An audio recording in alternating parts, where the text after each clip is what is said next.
नमस्कार दोस्तों, प्रयागराज से शशि सिंह आप सबको सादर अभिनंदन करते हैं।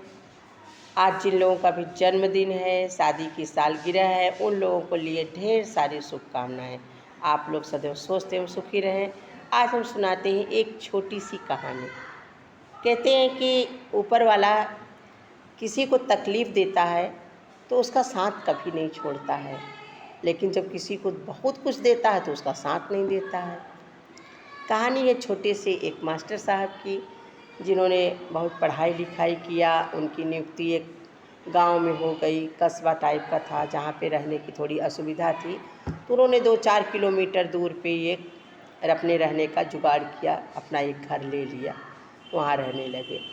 अब वहाँ से उनको पैदल आना पड़ता था स्कूल के लिए। वो डेली अप डाउन करते थे। कोई न कोई उनको लिफ्ट लेने वाला मिल जाता था। भगवान को रोज़ कोसते थे, क्या भगवान तुमने मुझे नौकरी भी दिया तो ऐसी जगह पे दिया जहाँ पे मेरे लिए कोई साधन नहीं है, मैं पैदल जाता हूँ, पैदल आना पड़ता है, बहुत परेशान। हर पल भगवान जी को बस उलाहना दिया करते थे।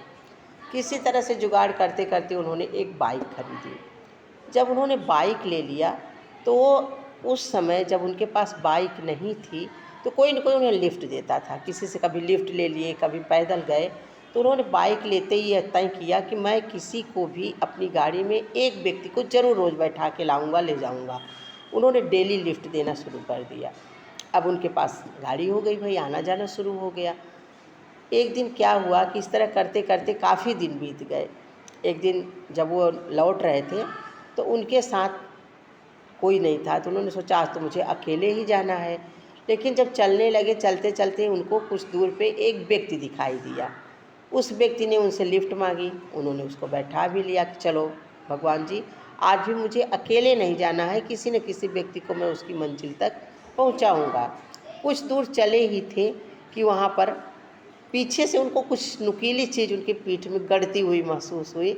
उन्होंने जब पीछे मुड़ के देखा तो उसने तेज़ आवाज़ में बोला कि गाड़ी रोक दो और जो भी तुम्हारे पास है तुरंत मेरे हवाले कर दो। अब मास्टर साहब तो समझ गए कि आज मेरी लूट हो गई है। अब उसका कोई चारा नहीं था उनके पास कि वो कोई भी प्रतिक्रिया करते। उन्होंने तुरंत गाड़ी की चाबी उस व्यक्ति को दिया, जो भी उनके पास था उसको दिया और बोले कि भैया गाड़ी तो ले जाओ, लेकिन एक काम करना, किसी से कहना नहीं कि गाड़ी तुमने चुराया है, क्योंकि अगर तुम ये कह दोगे कि गाड़ी चुराए हो तो इस रास्ते पे साधन की कमी है। तो सबसे पहला चीज़, कोई किसी को लिफ्ट नहीं देगा। दूसरी चीज़ कि ये गाड़ी लोग पहचानते हैं। उसे हड़का करके मास्टर साहब से गाड़ी ले चलो चलो करके ले लिया गाड़ी। अब मास्टर साहब फिर पैदल हो गए। अब भगवान को कोसते हुए वो घर आए। क्या प्रभु, एक तो गाड़ी भी किसी तरह से मैंने जुगाड़ करके लिया, वो भी आपने ले लिया। आप तो, लोग कहते हैं कि आप बहुत नरम दिल के हो, लेकिन आप तो मेरे साथ अन्याय ही होता जा रहा है। आके वो सुबह सो के जब उठे तो जब निकले बाहर, तो बाहर जगह थी तो दातून किया करते थे। दातून होता जो आजकल ब्रश करते हैं, तब दातून होती थी। तो दातून करने के लिए जब बगीचे में निकले लेने के लिए तो देखे कि उनकी बाइक खड़ी है। बड़ा आश्चर्य हुआ उनको, अरे मेरी बाइक कैसे खड़ी हुई, बाइक तो चोरी हो गई थी। उस जब जाके पास में उन्होंने देखा तो उस पर एक चिट्ठी लगी हुई थी। वो चिट्ठी उस चोर ने लिख के रखी थी। उसने लिखा, भैया आप अपना सामान खुद संभालो, अभी इस गाड़ी को मैं नहीं संभाल पाता हूँ। सबसे पहले मैं इसको लेके कबाड़ी के पास गया। कबाड़ी ने देखा, बोला अरे ये तो मास्टर साहब की गाड़ी है, इसको तुमको कहाँ से मिल गई, तुम यहाँ क्यों लाए हो। मैं वहाँ से किसी तरह अपनी जान बच जाके जब भागा तो मुझे थोड़ी भूख सी लग रही थी, तो मैं हलवाई की दुकान पे गया। मैंने जब वहाँ मैं पहुँचा तो वहाँ उसने कहा कि ये तो मास्टर साहब की गाड़ी है, इसको तुम कैसे ले आए हो। किसी तरह बहाना करके मैं वहाँ से राशन की दुकान में जहाँ भी गया, हर किसी ने इस गाड़ी को पहचाना। यहाँ तक कि मैं पुलिस की चेकिंग हो रही, जब वहाँ पहुँचे तो लोग भी बोले, करे मास्टर साहब की गाड़ी तुम्हारे पास कैसे है। मैं तो परेशान कि मैं तो इसको लेके कहीं जा ही नहीं सकता। ये तो किसी बॉलीवुड हीरो से ज़्यादा इसका प्रचार प्रसार हुआ है, इसको लोग ज़्यादा जानते हैं। जिस रास्ते से निकल रहे हैं उस रास्ते से लोग समझ रहे हैं कि गाड़ी मास्टर साहब की है, मास्टर साहब की है।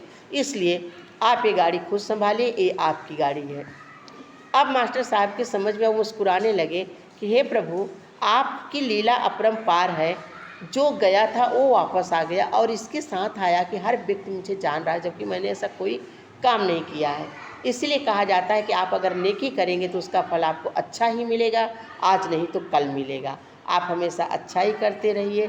दूसरों का कभी ये देख करके आप अपने अंदर हीन भावना मत ले आइए कि आपके पास क्या है क्या नहीं है। ऊपर वाले पे भरोसा रखिए और अपने पे विश्वास।